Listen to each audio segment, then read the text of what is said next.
搁一块就行了。斜一点往下斜。啊，不行。可以。身旁的这栋房子，我们在这边改造已经整整很久时间了，都不记得究竟多久了。那上一期的视频给大家分享了，我们给大哥做了一个鱼池，做完了之后本来就要停工回家了，因为我们的工作基本上就算完成了。当时我们签的合同包括的项目基本上都做好了，那大哥就临时又增加了一个项目，又拉了半车的积沙，那边还拉了10包水泥过来，究竟要做什么呢？他们就在里面忙着，我们走过去看一下。完美了。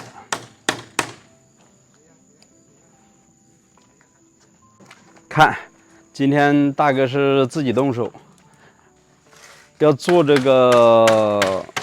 个墙要处理一下。为什么要处理一下呢？因为我们刚来的时候，这个围墙的基础是高低不平的，用一些碎石块做了一个基础，然后从上面砌的砖。这个基础呢，就感觉是有点很粗糙，没有平。之前呢是一排石头，我们在整地的时候叫了一台这个挖掘机，把石头打碎了。打碎了之后，整个这个平面呢，也显得是凹坑很多，不好看。大哥就觉得，哎，这个位置要处理一下，然后用模板来装。从底下弹了一条墨线，装了模板之后，就要用这个水泥砂浆打上一层，相当于就像那个我们做那个挡土墙类似。上面呢做一个小小的平台，将近有4到50公分左右。以后呢种点花花草草，可以放点花盆在上面。没弧线的，没直线，谁说的？下面的木板。这边的高度将近40多公分左右，所以要用这个长一点的这个模板，也就是高一点的模板，先底下放上一块，然后侧面呢再放一块，先把模型给钉出来，然后再按着这个墨线的位置去装这个模板。它给它挂到地下，它不得往上冒就行了。太高了，高了，高了。你看。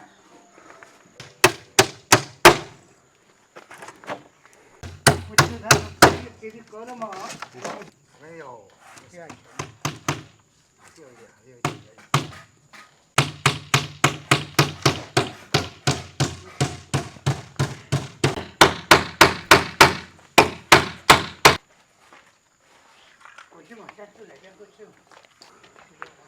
现在把尺寸量一下，这个类似于挡土墙呢，就刚刚是做的这个位置相平就行了，就在这里平着过来。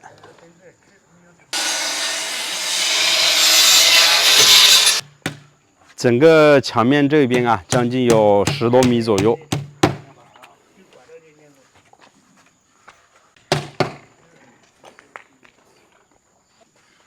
现在这个模型钉好了之后，慢慢的往墨线的位置移过去。这边都固定了。其实我们整个这面墙是24米，之前我们在做围墙的时候已经量过尺寸了。现在要做的这个位置呢，大概也就不到一半，就在这个角落就行了。剩下的这边就不去处理的了。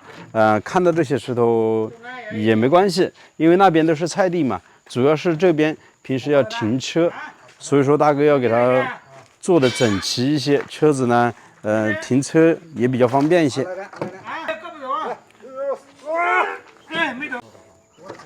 你看，多了。瞧一下，瞧一斤。对下喽。在子弹屁股上。啊，你存下去，它可能。好爆发。好有劲。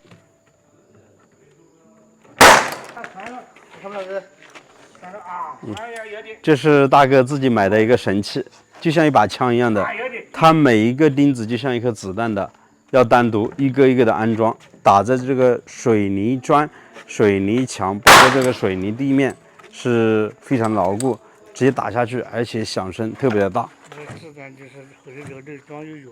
哦，看整个子弹就是这样子，钉子了，它这头是尖尖的，然后这边呢是有一个盖子，就像一个垫片一样的。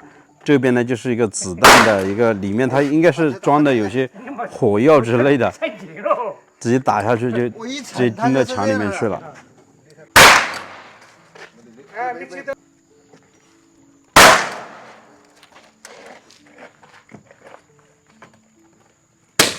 哎，这个是最好。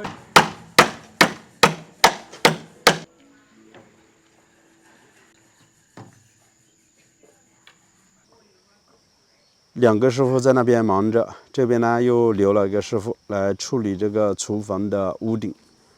因为整个厨房呢，我们是砌了3面砖墙，有一面砖墙呢是靠着以前的房子位置，所以就会有小小的缝隙。如果下雨，可能雨水比较大的情况下，会顺着缝隙流到这个厨房里面。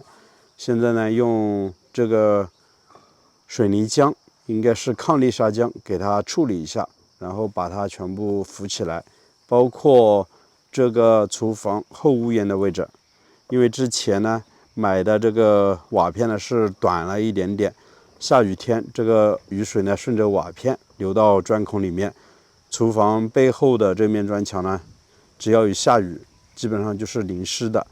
那现在里面呢塞满了馒头砖，上面呢再用水泥砂浆给它敷起来，下雨天就不会出现这样的现象了。当然，如果下雨天这个砖墙呢也是直接会被雨水淋湿的。如果这个瓦片再长一点点，那就比较好了。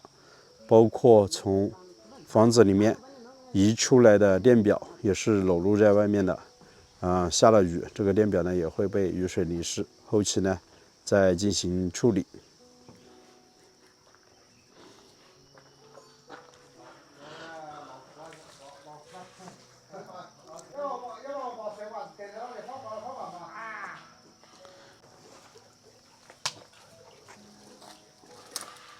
看，我们这个台子已经做好了，将近快有50公分了，还挺高的。后期在这边摆上一点花盆还是挺好的。其实之前如果不用挖掘机打掉这些石头的话，基本上也是这样的一个宽度，相当于以前不要打掉，直接这样子做也是可以的。但是现在，好像更好吧，反正大哥喜欢就行。里面全部都是混凝土，非常的结实，对于砖墙的保护也是非常好的。好了，朋友们，我是石头，喜欢我的视频啊，请记得2个订阅，我们下期再见了，拜拜。